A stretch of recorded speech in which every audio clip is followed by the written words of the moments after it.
अफगानिस्तान का चेहरा बदल गया।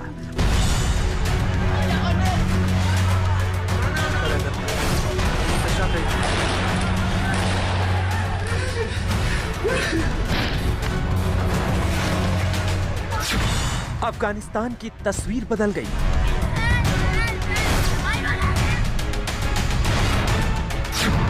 बंदूकधारियों ने सत्ता हथिया ली।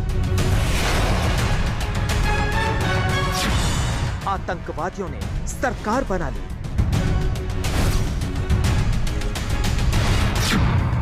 मंत्री बन गए आतंक के बड़े बड़े सौदागर।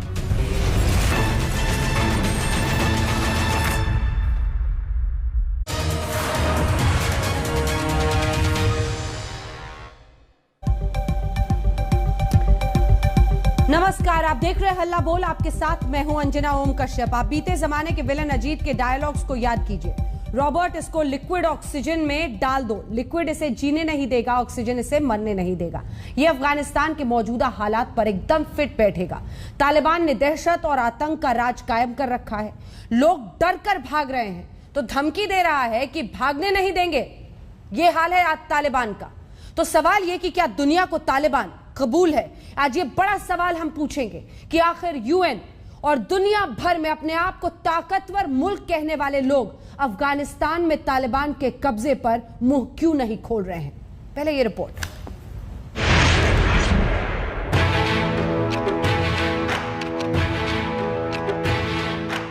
एक तरफ काबुल एयरपोर्ट पर अफगानिस्तान छोड़ने की होड़ मची है, वहीं दूसरी ओर तालिबान धमकी दे रहा है कि किसी भी अफगानी को देश छोड़ने की इजाजत नहीं दी जाएगी।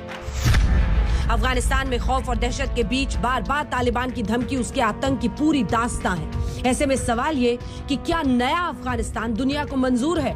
क्या दुनिया को तालिबान कबूल है? इस सवाल का जवाब ढूंढने के लिए चंद घंटे पहले हुई दुनिया के ताकतवर 7 देशों यानी G7 की बैठक में हुई माथापच्ची पर गौर करना होगा। बैठक तालिबान को लेकर बुलाई गई थी। इस बैठक में यह तय हुआ कि अफगानिस्तान छोड़ने की समय सीमा 31 अगस्त से आगे नहीं बढ़ाई जाएगी। Wenn dieser Evakuierungseinsatz endet und der आज कॉन्फ्रेंस में डेडलाइन को आगे नहीं बढ़ाया जा सका।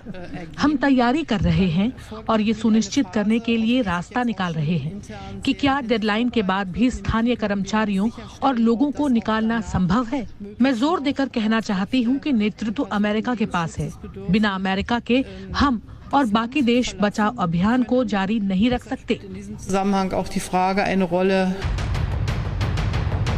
दरअसल G7 के दूसरे सदस्य चाहते थे कि समय सीमा 31 अगस्त से आगे बढ़ाई जाए, लेकिन अमेरिका जिद पर अड़ा रहा। हालांकि अमेरिकी राष्ट्रपति ने इस बात को साफ किया है कि 31 अगस्त तक अफगानिस्तान खाली करने की समय सीमा तालिबान के रवैये पर निर्भर रहेगी। We're currently on a pace to finish by August the 31st. The sooner we can finish, the better. Each day of operations brings added risk to our troops. But the completion by August 31st depends upon the Taliban continuing to cooperate and allow access to the airport for those who were transporting out and no disruptions to our operations. G7 Taliban से भिड़ंत के mood में नहीं है। G7 के बाकी 6 सदस्य देश यानी England, Canada, France, Germany, Italy और जापान का स्टैंड वही होगा जो अमेरिका का होगा। अमेरिका चाहता है कि 31 अगस्त तक पूरी तरह अफगानिस्तान छोड़ दे। यानी खुलकर भले ही ना हो, लेकिन दबी जुबान से तालिबान का समर्थन किया जा रहा है। ये बात तब और भी साफ हो जाएगी जब आप इंग्लैंड के प्रधानमंत्री बोरिस जॉनसन के बयान पर ध्यान देंगे। पिछले 20 वर्षों की मेहनत को सुरक्षित करने के लिए अफगान लोगों का समर्थन करने के लिए मिलकर काम करने की जरूरत है। तालिबान को उनके कामों से आंका जाएगा, न कि उनके शब्दों से। And today, the G7 agreed, we brought them together and they agreed a roadmap for future engagement with the Taliban, so that if those huge funds are going to be unfrozen eventually for use by the government and people of Afghanistan, then what we're saying is Afghanistan can't lurch back into becoming a breeding ground of terror. Afghanistan can't become a narco state. Girls have got to be educated up to the age of 18 and so on. चीन उन गिने चुने देशों में शुमार है जिसने तालिबान के समर्थन में उतरने में थोड़ी भी देर नहीं लगाई। रूस ने भी तालिबान का समर्थन किया। पाकिस्तान का चेहरा किसी से छिपा नहीं, वो तालिबान का भाई है। Taliban, by now, all of us, we know that Taliban are being funded by Pakistan. They're being, instructed by Pakistan. Their bases are in Pakistan. This is where they get trained. So I hope that the international community, first of all, if they cut their funds and they don't give funds to Pakistan, they won't be able to have enough money to fund Taliban. अब अफगानिस्तान को लेकर संयुक्त राष्ट्र का रुख भी जान लेते हैं। संयुक्त राष्ट्र सुरक्षा परिषद ने अब तक 2 बार अफगानिस्तान पर तालिबान के कब्जे को लेकर बैठक की है। किसी भी बैठक में तालिबान के विरोध में कोई प्रस्ताव पास नहीं हुआ, बल्कि समावेशी सरकार की उम्मीद जताई गई। दूसरी बैठक में यूएन के महासचिव ने तालिबान के संयम बरतने और दुनिया में एकजुट होने की अपील की।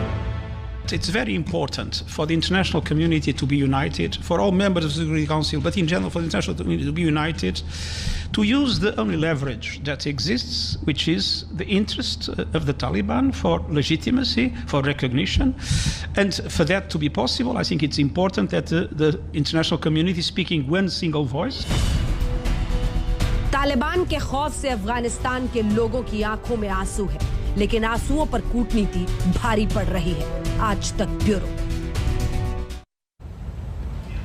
और क्या इन आंसुओं पर कूटनीति यूं ही भारी पड़ती रहेगी? सैयद जफर इस्लाम, सांसद।